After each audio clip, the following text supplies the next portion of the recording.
Oke, so sekali lagi selamat pagi teman-teman semuanya. Kita kembali lagi belajar bersama setelah berapa minggu kita libur? 2 pertemuan lah ya. 2 pertemuan kita libur, sekitar 2 mingguan lah kita libur. Ya, Em, saya sudah share juga nilai mid kalian. Oke, Em, saya perhatikan nilai teman-teman itu cukup baik. Ya. Tapi yang saya perlu tekankan itu, yang saya perhatikan ada teman-teman tuh nilai teorinya itu bagus banget, ya, tapi tidak mengerjakan ujian prakteknya, ya. Ada yang ngerjain, tapi saya ngelihat di GitHub-nya itu komitnya itu bukan nama kalian, ya. Saya tetap cek ya teman-teman, codingan kalian, kayak gitu. Jadi kalau seandainya tiba-tiba nih em, kalian lihat nilai kalian kok nggak sesuai nih sama eh, nilai teori saya gitu. Mungkin kalian percaya diri kan ya, nilai teori kalian bakal bagus. Pada saat lihat nilai akhir midnya kurang baik. Ya, berarti kemungkinan besar di praktek kalian kurang baik. Kayak gitu. Ya. So, ujian midnya itu hanya ujian teori dan ujian praktek aja nilainya. Saya taruh di situ. Saya belum akumulasikan dari absensi, lalu tugas kalian, lalu em, hands on kalian. Ya, saya belum akumulasikan ke sana. So, untuk nilai final nanti pastikan kalian em, semua tuntutannya itu dipenuhi, ya, supaya nilai kalian baik, bagus lah, kayak gitu. Oke, oke, kita akan lanjutkan materi kita, ya. Sebelumnya kita sudah belajar bagaimana eh, melakukan binding, form binding, ya. Bagaimana caranya kita menerima input dari user, kayak gitu. Nah, sekarang kita akan coba lanjutkan materinya dengan cara, ya, bagaimana caranya kita bisa mengkoneksikan aplikasi kita ke database, ya. Jadi input yang kita terima dari user ini nanti akan kita simpan di dalam database, ya. Secara detail bagaimana penggunaan database harusnya kalian sudah pelajarin di sistem basis data, ya. Bagaimana melakukan DDL, lalu DML, secara detail kalian pelajarin di sana, kayak gitu. Mungkin saya tanya dulu, kalian menggunakan apa ya database-nya di sistem basis data? MySQL. Oke, MySQL. Ya, sebenarnya untuk saat ini kalian nggak perlu memusingkan MySQL atau tipe database apapun itu. Ya, kalau di kelas ini kita akan pakai PostgreSQL. Ya gitu, karena di industri biasanya orang-orang itu menggunakan PostgreSQL bandingan MySQL, kayak gitu. Ya, tapi em, untuk keperluan belajar gitu ya, untuk mengerti bagaimana caranya memasukkan data, ngambil data, update data, delete data, itu udah cukup sih, kayak gitu. Nah, seperti yang saya sudah umumkan juga kemarin bahwa ada 2 hal yang harus kalian lakukan. Apa yang pertama? Di Beaver. Lalu yang kedua apa? Ya, sign up ke Vercel. Oke, nanti kita akan koneksikan em, database-nya menggunakan Postgre yang disediakan oleh si Vercel. Kayak gitu. Oke. Di Beaver itu apa? Di Beaver itu seperti apa ya? Database management tools, ya. Kalau kalian gunakan MySQL berarti MySQL Workbench, masih ingat? Atau PHP ya, kalian gunakan apa ya? Untuk database manajernya. Kalau di sistem basis data, kalian gunakan apa? MySQL Workbench ya. Ya, sama aja sebenarnya seperti itu. Ya, kebetulan saya seringan pakai di Beaver kayak gitu. Ya, jadi saya minta kalian gunakan itu. Oke. Nah, kita akan lanjutkan ya materinya. JPA Fundamentals ya. Pengenalan ORM dan JPA. Ini apa sih ORM ini gitu ya. Nah, em,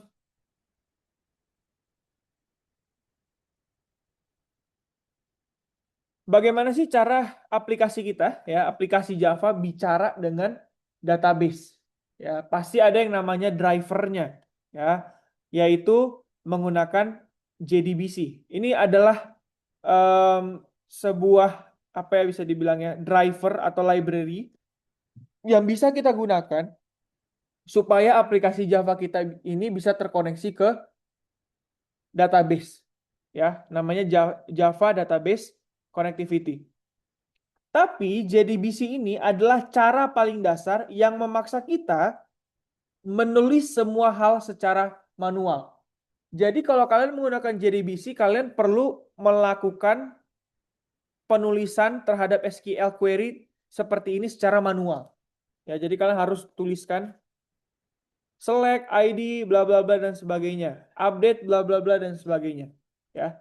Nanti kalau seandainya kalian menggunakan ORM ya, Object Relational Mapping, kalian tidak perlu melakukan ini secara manual lagi. Ya, kalian nggak perlu nulis-nulis query secara manual. Oke, tapi pertanyaannya, apakah knowledge kalian terkait sintaks SQL itu masih berfungsi atau enggak? Masih, teman-teman. Ya, tapi kalian tidak menulis lagi. Tapi logikanya, logika kalian mengambil datanya, join antar table, filtering pakai where dan lain sebagainya, itu masih kepake logikanya. Kayak gitu. Oke?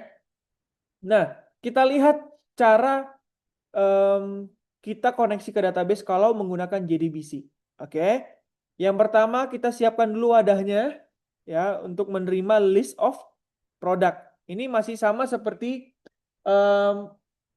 project kita yang sebelumnya ya, kita menggunakan produk ya untuk struktur datanya. Kayak gitu. Nah, lalu kita siapkan nih SQL query-nya.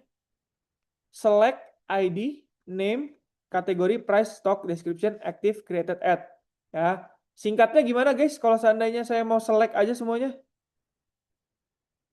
Contohnya kolomnya ada 1, 2, 3, 4, 5, 6, 7, 8. Ya, saya mau select semua kolom ini tanpa harus memberitahu nama kolomnya satu persatu.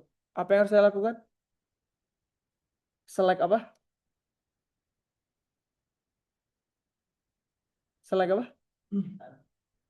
Select bintang ya. Masih ingat nggak? Select bintang? Oke. Ya. Oke, lalu kalian di sini harus membuat koneksinya gitu ya di URL user pass gitu ya. Nah, kalian harus setiap kali manggil method find all gitu kan ya, kalian harus bikin secara manual koneksinya kayak gini. Oke. Terus kalian akan execute query-nya. Oke. Setelah itu hasil dari query-nya ini akan kalian iterate ya menggunakan while loop. Terus kalian harus mappingin manual satu persatu. Contohnya, di sini set ID, kalian ambil dari kolom ID. Name, ambil dari name. Ini bakal banyak banget nih. Bayangin kalau seandainya kolomnya ada, ya mungkin ada 20. Kayak gitu. Berarti kalian harus bikin mappingan ini secara manual. Ya, lalu kalian akan masukkan ke dalam list. Gitu ya. Nah, lalu dikembalikan gitu. Bayangin, ini baru untuk satu operasi, guys. Satu operasi kalian harus membuat berapa line of code nih? 1, 2. Ya mungkin ada lebih dari 20 line of code. Ini hanya untuk satu operasi. Gimana kalau seandainya saya ada find by ID, find by name, gitu. Oke, ada filtering, find by stock value, gitu kan ya. Nah, itu bakal banyak banget. Tiap method kalian harus bikin codingan ini. Nah, kita lihat ya pakai ORM seperti apa. Nah, ORM itu adalah Object Relational Mapping. Ini adalah teknik untuk memetakan objek Java ke tabel database secara otomatis.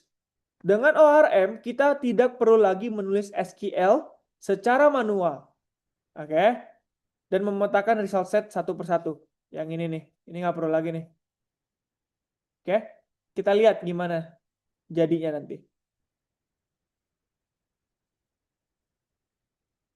Oke. Di sini ya, teman-teman ya. Perbandingan JDBC sama JPA. Oke, ini ada 30 plus baris of code. Nanti kalau kalian pakai JPA, itu hanya gini doang nih. Kalian hanya bikin interface product repository, extends JPA repository, terus nama entity-nya apa?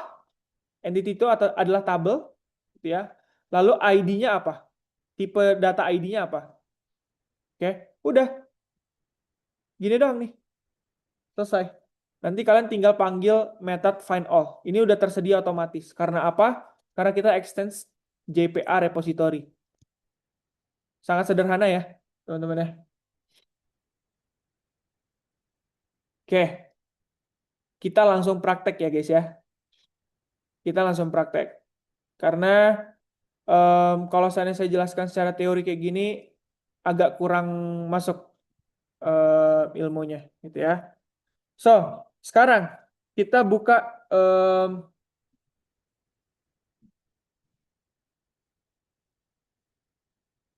Vercel.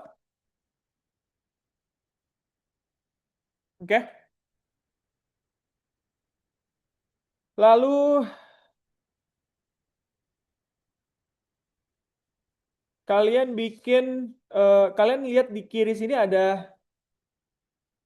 menu kan ya. Lalu kalian klik storage.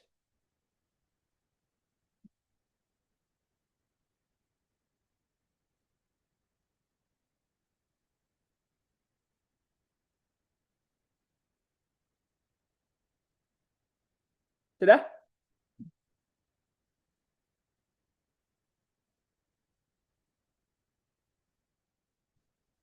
Kalau kecepatan bilang ya. Ya. Yang mana yang ketinggalan? Di storage. Storage. Oke, baru sampai storage sih, belum ada lanjut. Lanjut ya, kalau gitu ya. Oke. Create database. Lalu kalian pilih serverless Postgre.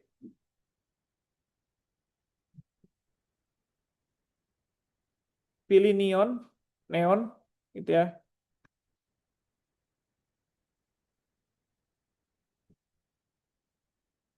Regionnya biarin aja Washington. Nggak ada yang dekat ya sama, ada sih Singapura. Cuman nggak apa-apa, kita pakai yang recommended aja.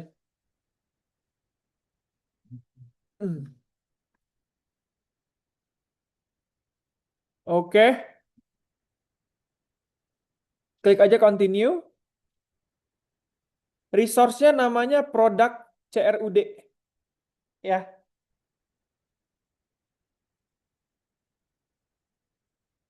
CRUD. Ya, Ini nggak ada recommended, bebas nggak apa-apa untuk region. nggak ada recommended-nya. Nggak ada opsi recommended. Masa sih? Coba lihat. Ini ada ya, usaha wasinkron, perhatian,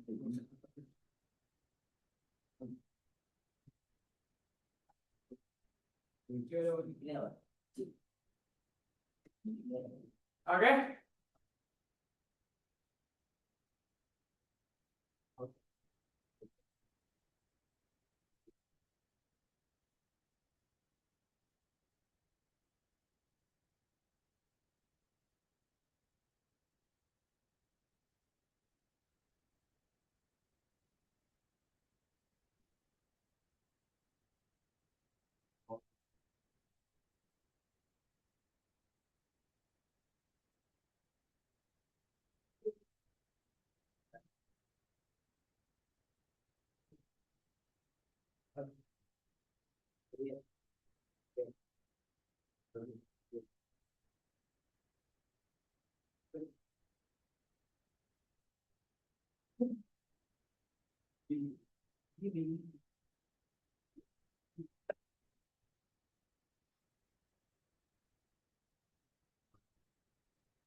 Sudah?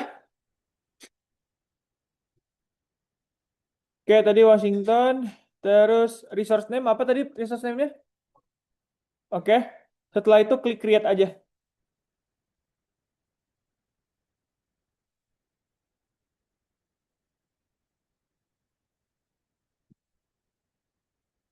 Oke, lalu nanti kalian bakal lihat ini ya. Connect a project gitu ya. Ini kalian skip aja ya. Oke? Ya. Hmm.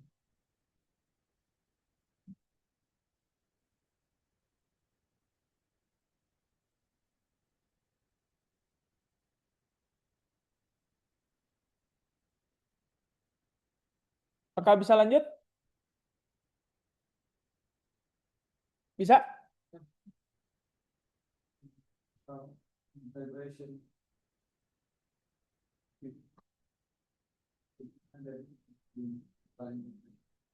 Misal ada tulisan connect a project nggak di sini?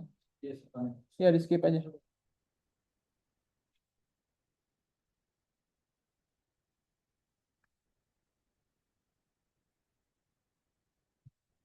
Sudah?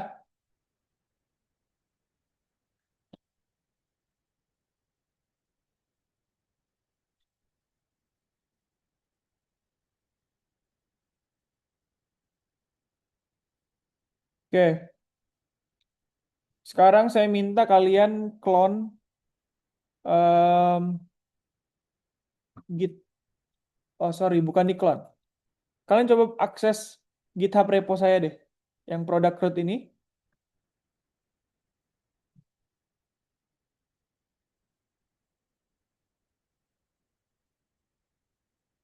Ada di chat.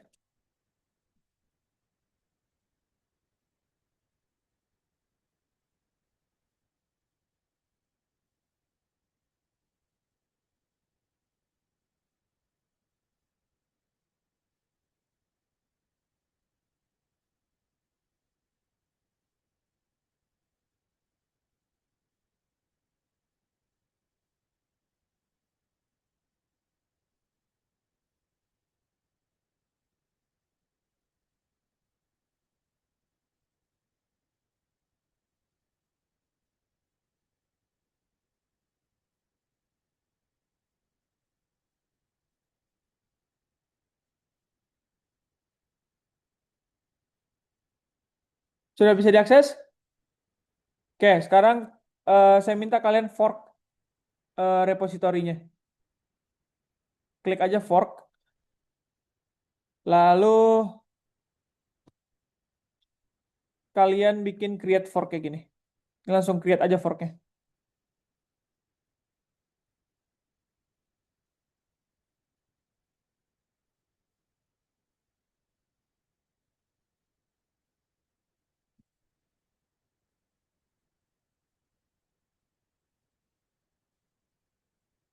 Create fork itu artinya kalian nge-clone repositori saya ya, artinya.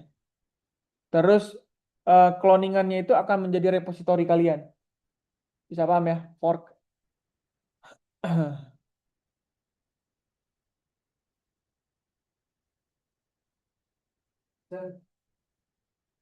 boleh ulangi tadi caranya. Cara apa? Create fork. Yang di atas ini.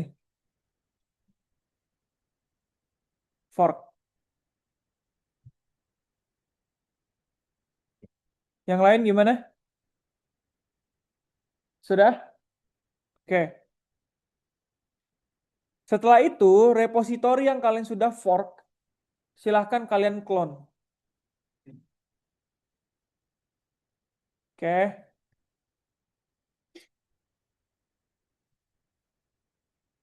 Silahkan kalian clone. Bentar ya.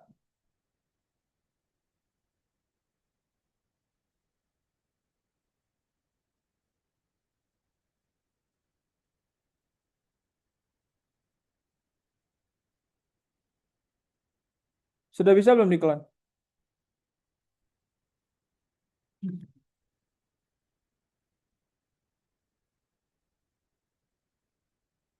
Tahu kan ya cara nge-clone?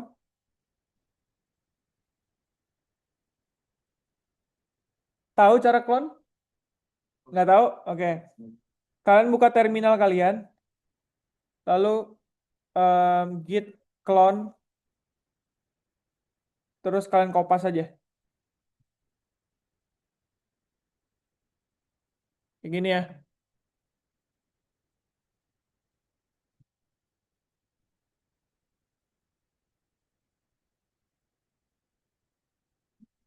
Oke. Yang kalian sudah fork di clone.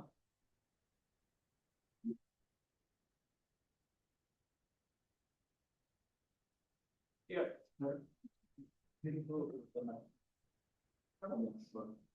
Yang clone sudah gue tadi. Mana forknya? Kamu belum saya lagi. Masa belum?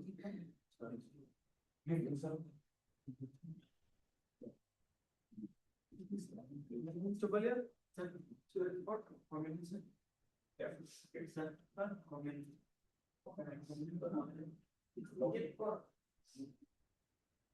Masih.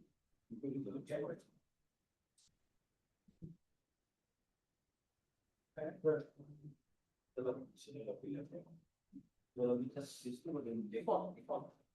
Jadi kamu sudah tahu bisa sih.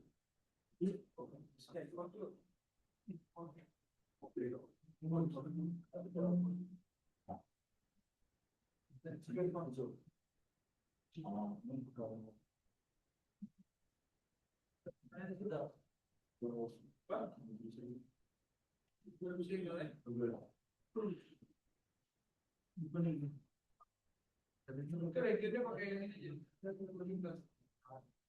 Apa pakai terus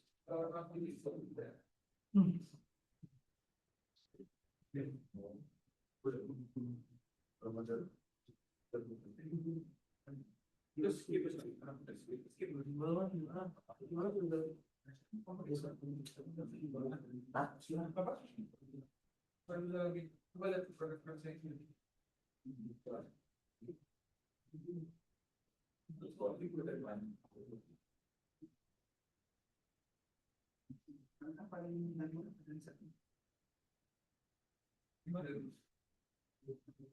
produk saya ini. Login personnya.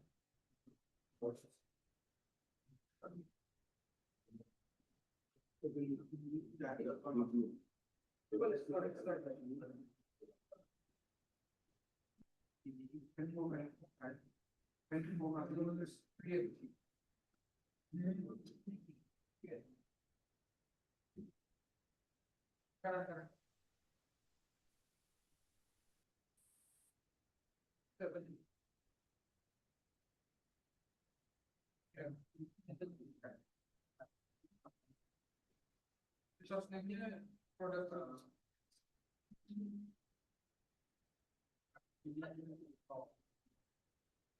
pakai kecil semua, spasinya diganti pakai stem.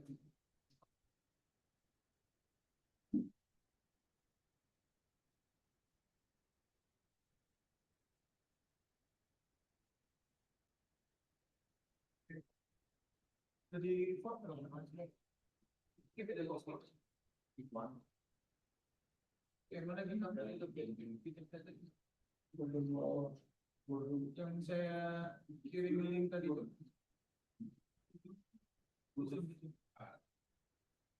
Di kolom chat.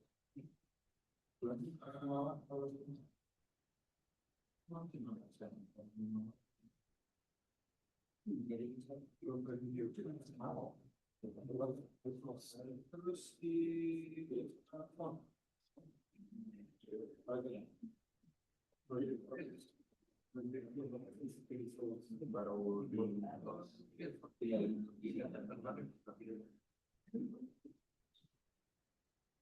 Nah, setelah itu di sini kalau ada jadi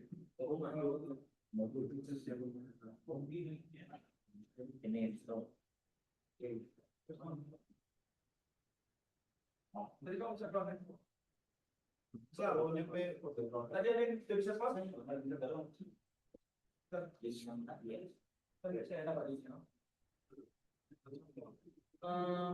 Kamu ke terminal?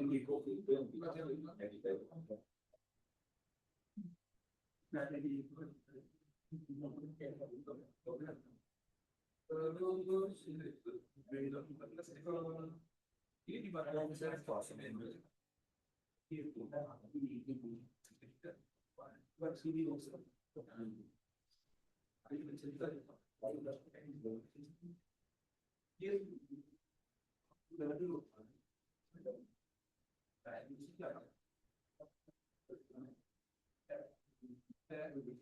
Coba kamu buka di desktop udah ada keluar.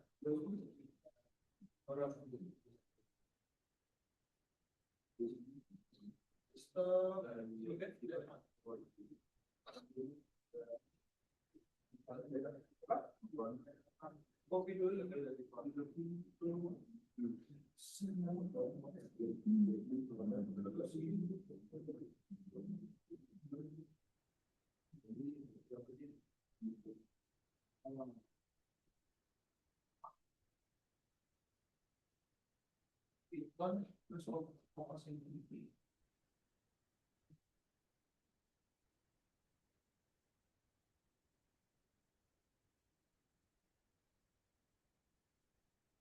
Oke, kamu simpannya di mana?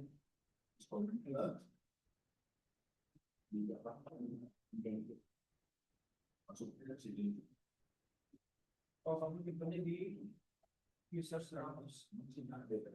Lihat dulu ada.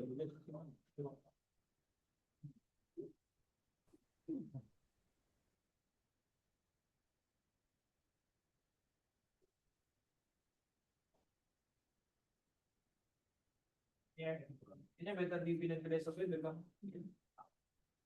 Oke, kamu sudah? Oke. Ini sudah? Ini sudah? Tahu? Oh, iya. Oh, yes.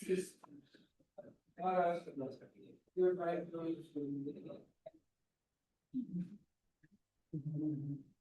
Sudah?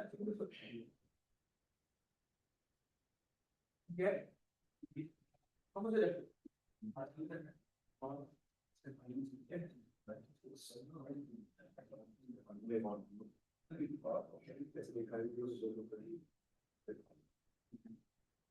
Coba jangan ini saja. Ini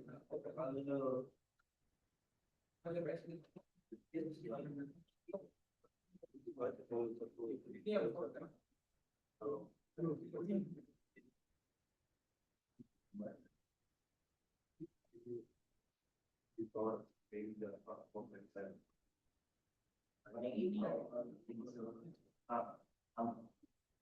gimana?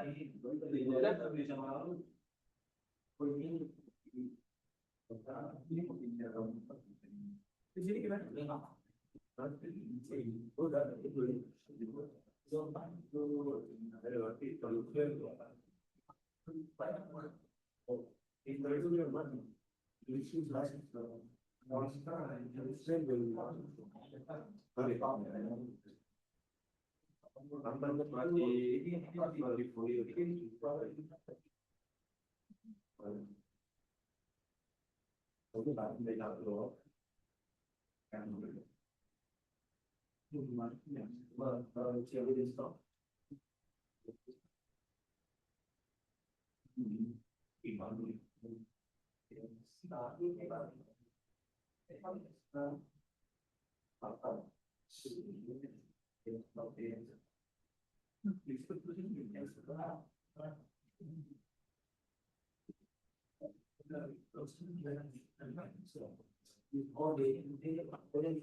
Aman ya? Oke, lanjut lagi ya guys.